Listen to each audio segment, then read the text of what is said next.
आज हम बात करेंगे डैश डाइट के बारे में। What is DASH diet? ये डैश डाइट है क्या? DASH stand for dietary approach to stop hypertension. ये डाइट हम पेशेंट्स को इसलिए फॉलो करवा रहे होते हैं कि कुछ पेशेंट हाइपरटेंसिव डायग्नोस हो गए होते हैं, तो उनका ब्लड प्रेशर कंट्रोल करने के लिए हम उनको डैश डाइट रिकमेंड करते हैं। अगर वो डैश डाइट को पूरी तरह से फॉलो करते हैं तो उनका ब्लड प्रेशर कंट्रोल हो जाता है। डैश डाइट हमारी हार्ट की हेल्थ के लिए बहुत इंपॉर्टेंट होती है। ये डैश डाइट आपकी बहुत मदद कर सकती है ब्लड प्रेशर को कम करने में। ये इसलिए होता है कि डैश डाइट फॉलो करने से आपका वेट कम हो जाता है, तो आपका ब्लड प्रेशर बढ़ने का रिस्क बहुत कम हो जाता है। अब लोग क्या समझते हैं कि जब वो डैश डाइट स्टार्ट करेंगे तो वो भूखा रहने लगेंगे, लेकिन इस तरह बिल्कुल नहीं है। डैश डाइट में आप वेजिटेबल्स भी खा सकते हैं, फ्रूट्स भी खा सकते हैं, इवन के मीट भी खा सकते हैं और स्वीट्स भी खा सकते हैं। बस ये डैश डाइट में कुछ चीज़ों को सही से समझने की ज़रूरत होती है। अब बात करते हैं कि डैश डाइट फॉलो कैसे की जाए। सबसे पहले तो साल्ट का इस्तेमाल बहुत लिमिटेड रखना है। साल्ट यानी नमक हमारी हार्ट की हेल्थ के लिए बहुत ख़राब होता है। अब ये होता क्या है कि जब आप नमक इस्तेमाल करने लगते हैं तो आपकी बॉडी में सोडियम की लेवल ज़्यादा हो जाती है। अब अगर सोडियम आपकी बॉडी में ज़्यादा होगा तो सोडियम आपकी बॉडी में फ्लूइड को रिटेन करेगा, और जब फ्लूइड बॉडी में रिटेन होगा तो हमारी हार्ट पे लोड बढ़ जाएगा,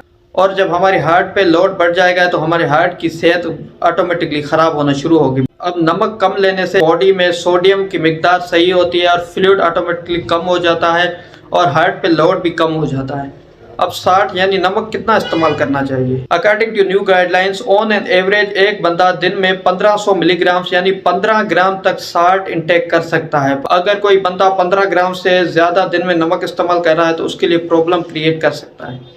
तो हमेशा कोशिश करनी चाहिए कि लो सोडियम डाइट ही लेनी चाहिए। ये बाहर के खाने, चटनी, समोसे ये अवॉइड करने चाहिए। इनमें हाई क्वांटिटी सोडियम होता है जिससे हमारा ब्लड प्रेशर बढ़ने के खदशात ज़्यादा हो जाते हैं। जितने भी ये पैक्ड फूड या प्रोसेस्ड फूड होते हैं इनमें तकरीबन साल्ट की मिकदार 15 ग्राम से ज़्यादा होती है, तो कोशिश करें कि ये पैक्ड फूड भी नहीं लेने चाहिए। आपको ग्रेन्स ज़रूर यूटिलाइज करने चाहिए जिसमें फाइबर्स की मिकदार ज़्यादा होती है और इसमें अच्छे मैक्रो न्यूट्रिएंट्स होते हैं जो हमारी हार्ट की हेल्थ के लिए बहुत अच्छे होते हैं।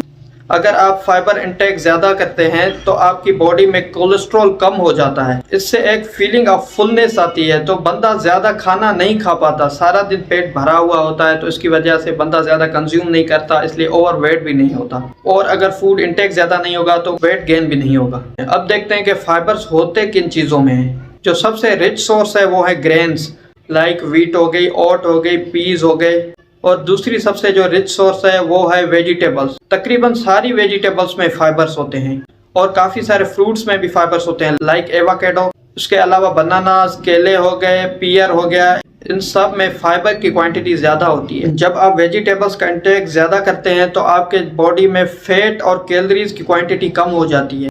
डैश डाइट के अकॉर्डिंग फ्रूट्स भी ज़्यादा लेने चाहिए। फ्रूट्स में पोटाशियम और मैग्नीशियम की लेवल ज़्यादा होती है जो हमारी हार्ट की हेल्थ के लिए काफ़ी बेहतर होते हैं। अब कुछ लोग करते क्या है कि फ्रूट का जूस बना के वो पीते हैं और कहते हैं कि हम फ्रूट खा रहे हैं, लेकिन फ्रूट प्योर फॉर्म में खाना चाहिए। उसके पल्प में ही फाइबर होता है, तो जितना फ्रूट प्योर फॉर्म में खाएंगे तो उतना ज़्यादा बेहतर होगा। अब लोग सवाल करते हैं कि मीट खाना चाहिए या नहीं खाना चाहिए। जी हाँ, मीट बिल्कुल खाना चाहिए। लाइक स्किन लेस चिकन खा सकते हैं, स्किन लेस फिश खा सकते हैं। ये डैश डाइट में अलाउ होता है कि आप स्किन लेस चिकन और मीट खा सकते हैं। और इसके अलावा नट्स भी खा सकते हैं, लाइक वॉलनट, आलमंड और इस तरह के सारे नट्स आप खा सकते हैं। इनमें रिच सोर्स ऑफ ओमेगा 3 होता है और ओमेगा 3 हमारी हार्ट के लिए बहुत अच्छा होता है। और डैश डाइट में आप फैट्स और ऑयल्स जितना कम करेंगे उतना ही आपके लिए बेहतर होता है। अब फैट्स को आपको हर हालत में कट डाउन करने की ज़रूरत है। बटर तो बिल्कुल इस्तेमाल नहीं करना होता। बटर जैसी चीज़ों में सैचुरेटेड फैट्स बहुत ज़्यादा होते हैं। What about sweets? ऐसा डैश डाइट रिकमेंड करती है कि स्वीट्स कम्प्लीटली बंद करने की ज़रूरत नहीं है। स्वीट में जो भी चीज़ आप खाएं कोशिश करें वो लो फैट होनी चाहिए। अब डैश डाइट के अकॉर्डिंग आपको डेली बेसिस पे 2000 कैलोरीज कंज्यूम करनी होती है, उससे ज़्यादा कैलोरीज आप कंज्यूम नहीं कर सकते। डैश डाइट हाइपरटेंशन को कंट्रोल करने के लिए बहुत इंपॉर्टेंट मानी जाती है और कोलेस्ट्रॉल को कम रखने में भी बहुत इंपॉर्टेंट मानी जाती है। Thank you.